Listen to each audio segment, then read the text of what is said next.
මම ඔබෙන් ඇහුවොත් අපිට වැඩිපුර වැදගත් මානසික සෞඛ්‍යද එහෙම නැත්නම් ශාරීරික සෞඛ්‍යද කියලා ඔබ ටිකක් ඒ ගැන කල්පනා කරයි. ඔව්. අපිට ශාරීරික සෞඛ්‍ය වගේම මානසික සෞඛ්‍යත් එක වගේම වැදගත්.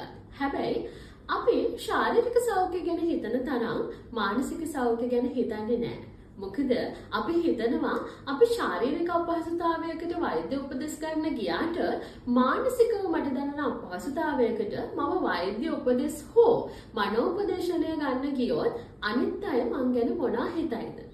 හැබැයි අපි දැනගන්න ඕන දේ තමයි මගේ ශාරීරික සෞඛ්‍ය හොඳින් තියෙන්න නම් මගේ මානසික සෞඛ්‍යයත් හොඳින් තියෙන්න ඕනේ කියන එක. ඉතින් ඒ හින්දා ඔබට දැනෙනවා නම් යම්කිසි මානසික අපහසුතාවයක් ඔබට දැනෙනවා නම් කලමනාකරණය කරගන්න බැරි විදිහේ ආතතියක් ඔබට දැනෙනවා නම් මං වෙනද වගේ නෙමෙයි මං ඉස්සර ආසාවෙන් කරපු දේවල් මං දැන් ආසාවෙන් කරන්නේ මට හිතෙනවා මගේ ජීවිතේ බලාපොරොත්තු කඩ වෙලා කියලා මට වෙනද වගේ කන්න බෑ මට වෙනද වගේ නිින්ද යන්නේ නැහැ ඔබට මෙහෙම හිතෙනවා නම් ඔබට පුළුවන් වෘත්තීයමය මනෝපදේශනයට හෝ මනෝවෛද්‍ය ප්‍රතිකාර වලට යොමු වෙන්න ඒ තුලින් ඔබට පුළුවන් ඔබේ මානසික යහපැවැත්මට උදව් ලබා ගන්න. ඉතින් ඒ වගේම ඔබ දන්න කෙනෙක්ට, ඔබේ පවුලේ කෙනෙක්ට, ඔබේ ළඟම මිතුරෙක්ට මේ විදිහේ ගැටලු ඇති වෙලා තියෙනවා කියලා ඔබ දන්නවා නම් මනෝ උපදේශනයට යොමු වෙන්න හෝ මනෝවෛද්‍ය ප්‍රතිකාර ලබා ගන්න